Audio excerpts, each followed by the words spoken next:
professionnels, mes chers invités de France et de l'agence Publicis, nos ambassadeurs du tourisme à l'étranger,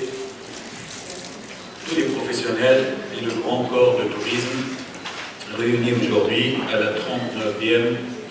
édition de ce séminaire annuel. 39e édition, c'est vous dire l'histoire du tourisme tunisien, c'est presque mon âge, donc c'est vraiment une vieille histoire du tourisme en Tunisie, qui a toujours eu sa place dans l'économie tunisienne. Le tourisme était presque, au lendemain de l'indépendance, l'industrie avec laquelle a démarré l'économie tunisienne. C'est elle qui a tiré presque toute l'industrie, et également parce que c'est un secteur qui a un énorme potentiel de développement qui n'a pas été encore aujourd'hui exploité à sa juste valeur. L'année 2012, malgré tout, c'est une bonne année. Au lendemain du séminaire que nous avions organisé au tout début de l'année, présent des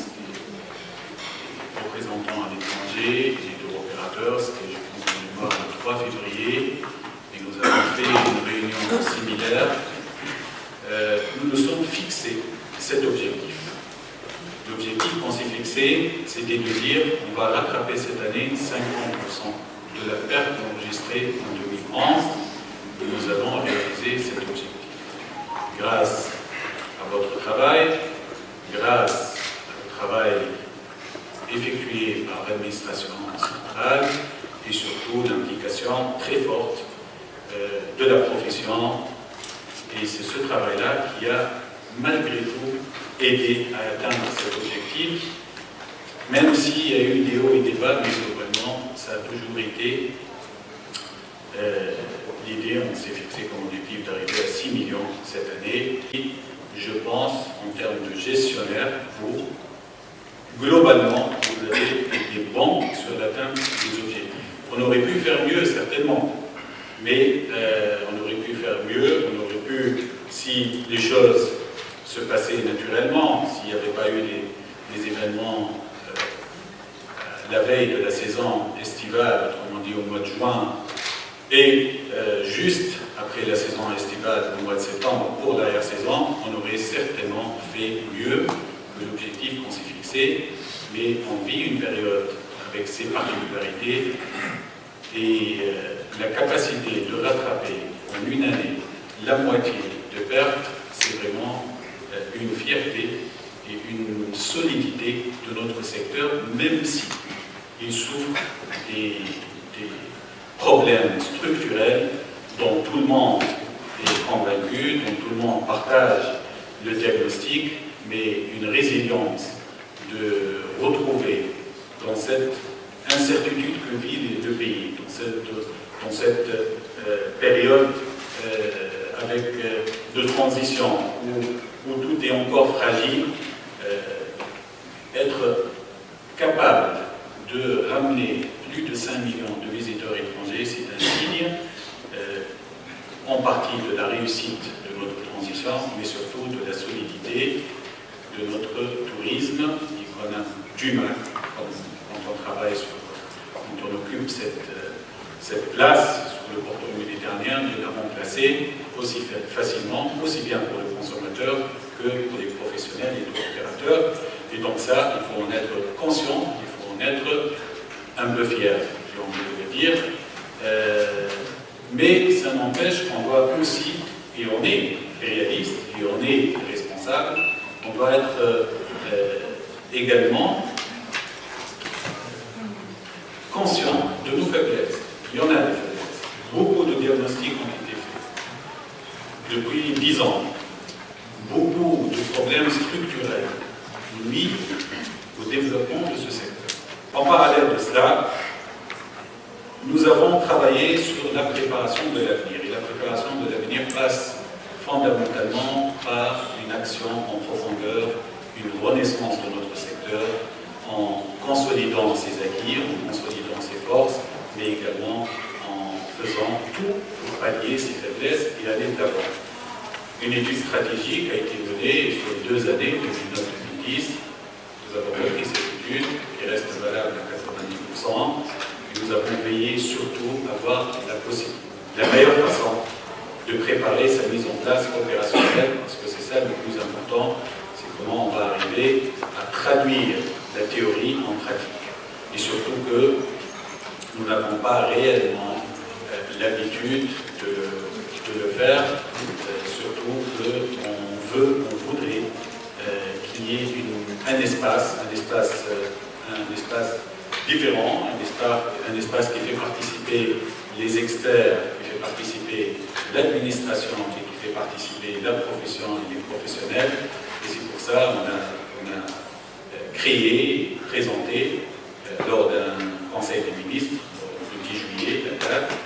cette stratégie, comment on pense la mettre en place et quelles structures on demande et quelles mesures on demande pour assurer la pérennité de son déploiement, parce qu'il n'y a pas pire que de commencer une stratégie et s'arrêter en cours de route, ne pas mener la réforme jusqu'au bout. Et on l'a vécu dans plusieurs secteurs, en Tunisie, notamment le secteur du tourisme,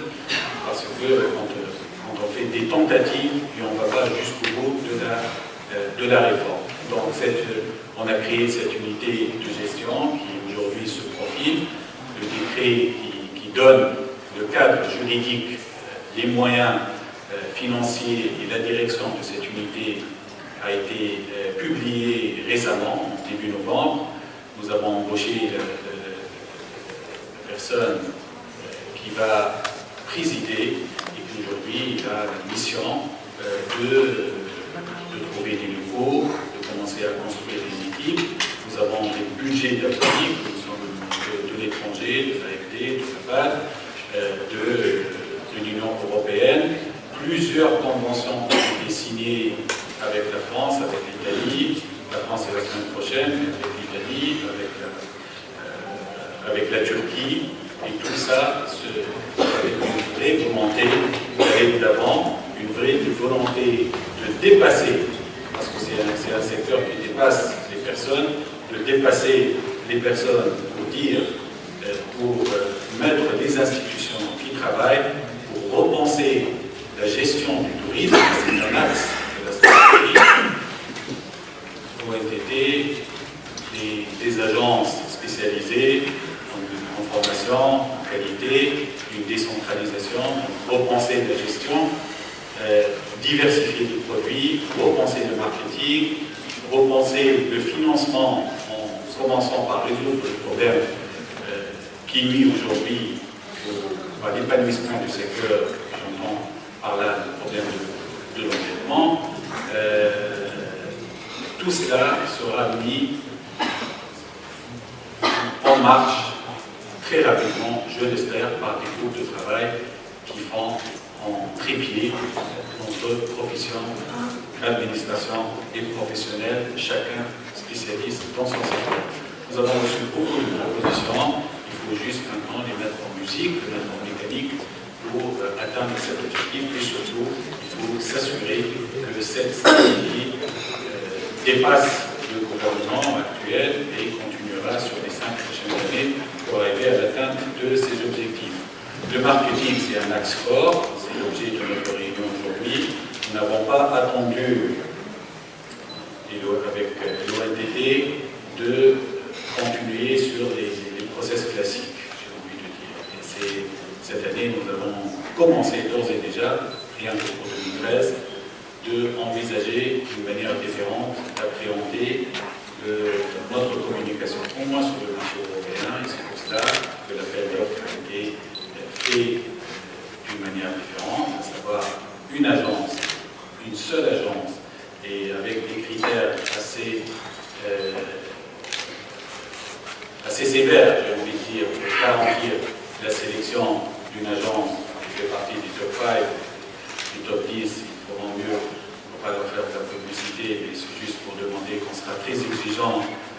dans le jugement de leur activité, pour nous accompagner sur l'année 2013, et en parallèle de cela, nous commençons d'ores et déjà à travailler sur l'appel d'offres qui va couvrir une période 2014-2016. Autrement dit, c'est presque collé à notre stratégie pour 2016. Et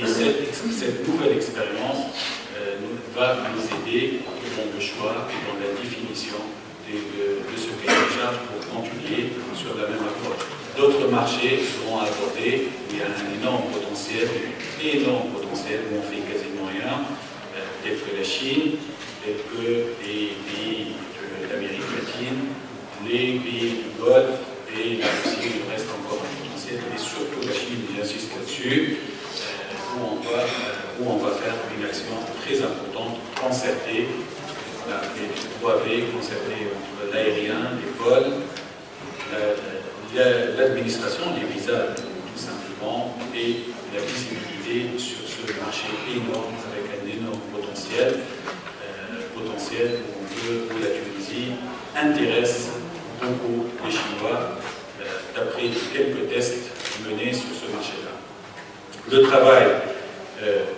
que font nos représentants est satisfaisant,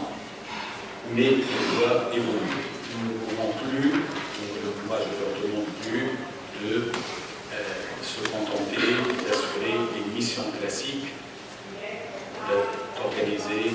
les méga-tours, de suivre la publicité institutionnelle, ça c'est très important, il faut continuer à le faire, mais on leur demande d'être réellement l'ambassadeur du tourisme et faire un travail de veille stratégique, de nous éclairer sur ce qui se passe, sur nos concurrents, et ça c'est des rapports, sur les médias, sur les pistes et les opportunités, sur les investisseurs également potentiels qui peuvent investir sur le marché. Donc nous leur demandons de rajouter une composante stratégique dans des missions, en plus des missions opérationnelles classiques qui les assurent, surtout qu'aujourd'hui la Tunisie vit une concurrence, on n'est plus le seul avec ce produit balnéaire, on a une volonté d'aller sur d'autres niches de marché, de diversifier, et c'est pour cela qu'on doit être très proactif, être très au courant de tout ce qui se passe, de voir qui fait quoi dans quelle typologie de produits, dans telle typologie, et c'est Mohamed Ali l'a rappelé, d'être au contact directement avec les agences de voyage pour les rendre au courant d'un événement ou de quelque chose qui se passe, autrement dit, d'être beaucoup plus actif et dynamique sur vos marchés respectifs et nous éclairer avec les notes le plus rapidement possible pour avancer et pour raffiner notre réflexion et notre stratégie.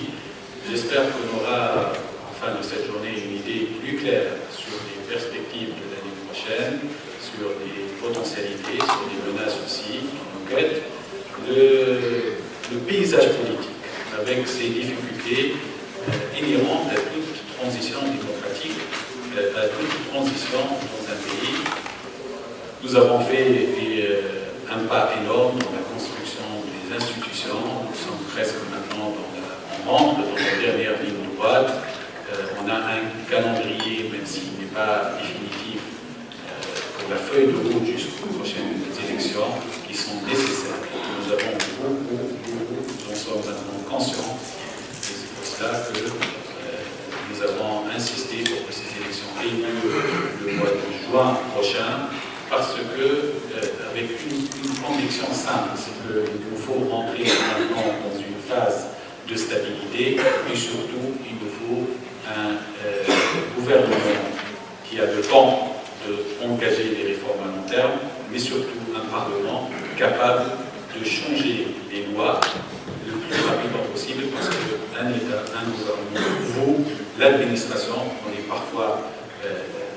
désespéré quand on voit la lenteur. C'est pas le manque de volonté, et c'est uniquement des méthodes qui, dans l'administration et dans l'État, c'est les lois qui ne sont pas en phase avec la célérité demandée. Et aujourd'hui, nous avons la conviction d'aller le plus rapidement possible vers des élections, et c'est ce qui sera fait. Donc tout ça, il faut s'inscrire dans cette logique que le plus difficile est derrière nous depuis le 14 janvier et depuis les élections du 23 octobre. On rentre dans une dernière ligne droite pour aller vers des institutions stables et qui ouvrent énormément d'opportunités pour la Tunisie au sens large et pour le secteur touristique qui représente un pilier et que tout le monde est conscient de son importance et de son potentiel de développement. Et je vous encourage à s'inscrire dans cette dynamique et je vous remercie.